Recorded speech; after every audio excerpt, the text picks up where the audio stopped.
What's going on, everybody? It's Mike. It's early in the morning. It's what is it, Saturday? I think it's about 6:30, 7 o'clock. Wanted to jump out here and check on our shipwrecking project. This is going to be part 2. If you didn't catch part 1, it's the last video I did. I'll see if I can get a link put in the description. But without further ado, let's get this checked out. Alright guys, so I hope y'all can hear me. I've got somewhat of a respirator on because I don't know if y'all have ever smelled pure straight ammonia, but it absolutely stinks. It smells like cat piss. So without further ado, I haven't opened it yet, so we're all going to see it in real time. Let's just see. Let's open her up and see how she did. Awesome.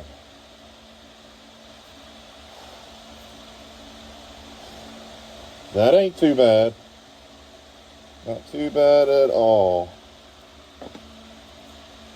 But I think what we may do is we may wipe this off, put a little more salt in it, and then go back in for round 2. So let me get this closed back up.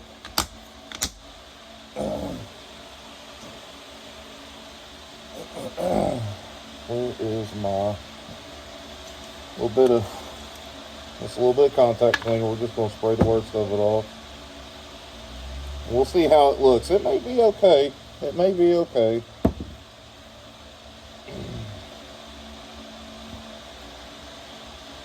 Our spacers are none the worse for the wear that we couldn't get out, so let's see what she does.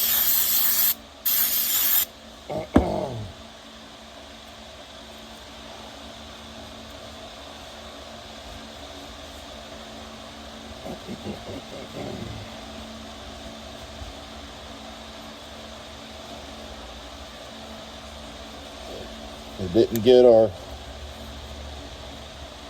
spring back there in the back for our detent. I don't know, guys.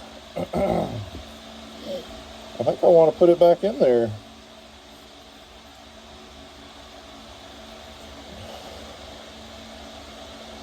Yeah, I think we go back in there for about another 6 hours, and we'll check her out again. So stay tuned. Actually, not stay tuned. We'll make it part of the second channel. So we come back. It'll be about 6 or 7 hours later. All right, guys. I think we are going to be where we're going to be.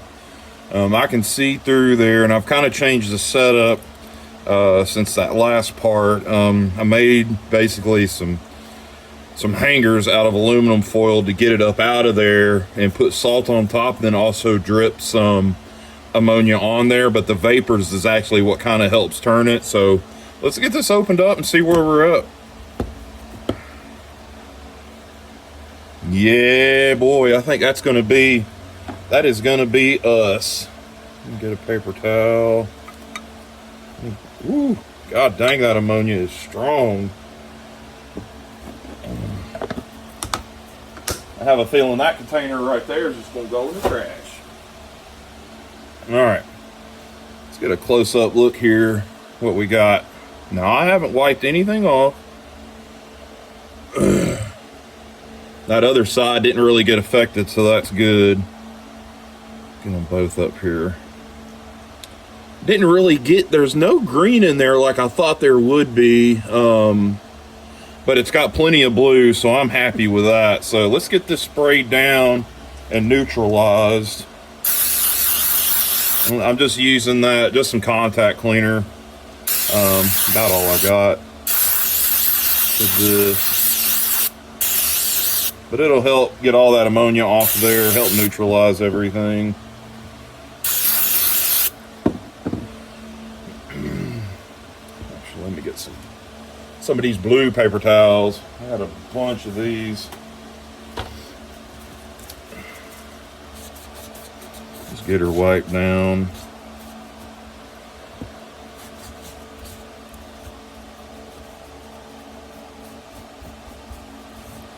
And that'll knock off a lot of the loose as well. Did I bump that? I bumped it. And see, our screws that wouldn't come out none of that got hurt, so I'm not super worried about those. So from here, I think what I'm going to do is hit it with some Never Dull, because I want to bring some of this copper back out, some of the shine in it. Let me see what that does. This is the first time I've ever done this, so see, that'll give it a little bit of contrast that I'm wanting. Oh yeah, that's gonna be the key right there. Let me get a new piece. That one's been used and used and used. Get a freshie here. It's like that. Oh yeah, that's gonna be the ticket, I think. So, and then after I get all this is done, everything's gonna get clear coated, so. But I don't think this is going to be the only shipwreck project I do, because I love copper. I love the character it builds over time. I'll throw that piece away. And then let's spray this back off, because if you use Never Dull, you know that it leaves a film. So get all that sprayed off again.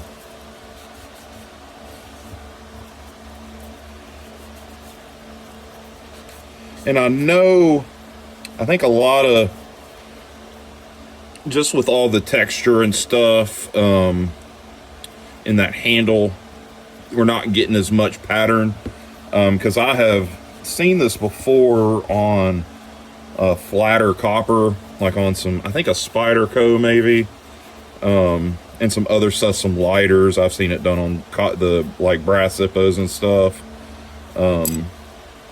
Let's get all this wiped off out of the way. We'll get a final look at it. Let's get us a clean paper towel to lay down.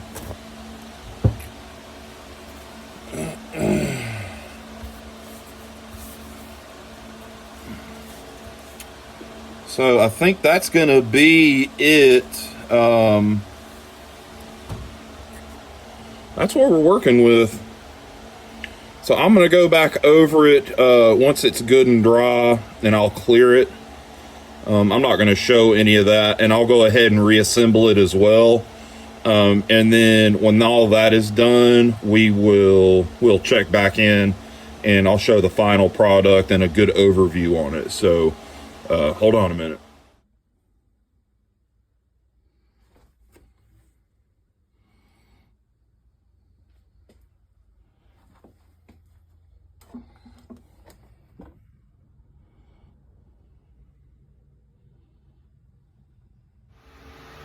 Whew.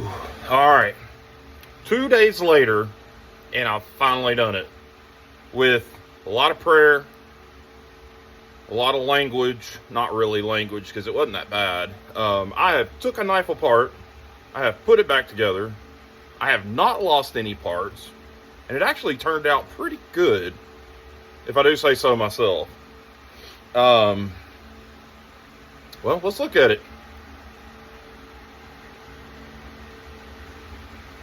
It's going to be better in the sunlight, I believe. Just this fluorescent light just doesn't do it justice, I don't think. I'm going to flip the camera over here in a minute. We're going to put it down on the... look at that. Still right down Broadway. Right down the middle. So, it wasn't bad. I had to, as you can see in the video, sorry, I got a little bit of runny nose. It started raining and it set off some runny noseness, I guess. I had to reset that. I had watched a couple of videos on this, and the first one I watched, the guy did it where he just laid it face down like I did, and it turned out great. Had a lot of character, a lot of textures, greens and blues, some blacks, but it was a different knife. It was just a flat-sided, I think it was a Spyderco if I remember right. And so it had a lot of character. He also sanded it, and I didn't do that, and I kind of wish I had. But with all the texture and stuff, it would have been hard. So I just rolled with it. I cleaned it really good, prepped it. Lord, excuse me, guys. All of a sudden, my nose is running. So I did that initial soak, and it wasn't submerged. So it just set up on top of those paper towels, and I set it like that for overnight, actually. And then I wasn't really happy with it, so I made the little almost like some cradles out of some aluminum foil, and then laid them face up. Excuse me. And then I sprinkled salt on the top of that, and then dripped the ammonia on top of that, and then closed it back up and let it sit for about 6 or 7 hours, I think. And that's what we come up with. Now, there was a lot more color on it, but when I started cleaning it, wiping it off, a lot of that came off. And I still wanted some copper on it, so I definitely want to do this again, but I think I want to do it either with a different knife or something else made of copper, because I love patina. I love when an item looks like it can tell a story, and now this does. This looks like, somebody other than the blade being super shiny, which I'm going to try to, if anybody has any recommendations for D2 steel forcing a patina, let me know. I know that, like, you can boil it in vinegar and some other stuff, but if y'all know, like, firsthand something that's not, where I don't have to blow this thing back apart, let me know, because it's super shiny, and then you've got I just came out of the ocean, but yeah, I definitely want to do this again. Let me know what you guys think. This was kind of a longer format for me as far as like different steps and stuff like that. Let me know how y'all like it. Definitely something I want to play with in the future, with projects, whether it's some restoration on a knife, or break it up where you go in, like, let's say you're just average guy that just has basic stuff at home, and you find a knife that you really like, or you inherited a knife that you really like, and you want to clean it up. Almost like household item refurb, to get it back to where you can use it again. Maybe break it down like that, and then go from there to, for a guy that's got, all of the different polishing bits for a Dremel or a big buffing wheel, or, or more skill, instead of just, just your average regular guy who might look at it and go, it kind of not scary, but intimidating. Show that anybody can do this. I mean, it's not rocket science to clean one up. Now, if you start taking them apart or having to put new pins in, then it gets a little tricky, but still, I mean, Lord, if I can do it, anybody can. So I'm not gonna ramble on anymore, guys. I appreciate you. Be sure to like, share, and subscribe. I've got a whole bowl of stuff sitting in mineral oil that we're going to work on here in the next couple of weeks. I've got another little imperial lockback that I teased last week that we're going to work on. I've got a case trapper in stainless steel that it's got something printed on the handle, and we're going to take that off. We're going to put it back to factory and get that cleaned up, like, hopefully get it all polished out like new again. Then I've got another something that just came in today. I don't know what I'm going to do with it, because it came in as the pictures didn't show everything. So maybe we'll look at that as a, you order a knife, you get a knife off of eBay, it comes in and it's not what you ordered. What do you do? Maybe we'll do that. let me know in the comments. Like always, guys, like, share, subscribe. Tell your friends, tell your mom, your dad, your brother, your sister, your kids, the guy across the street, the guy at the gas station. Tell your buddies at work, the people you work with. Tell everybody. We got good fun here. So I appreciate it, guys. God bless. Keep your head on a swivel. Be your brother's keeper. And y'all stay up.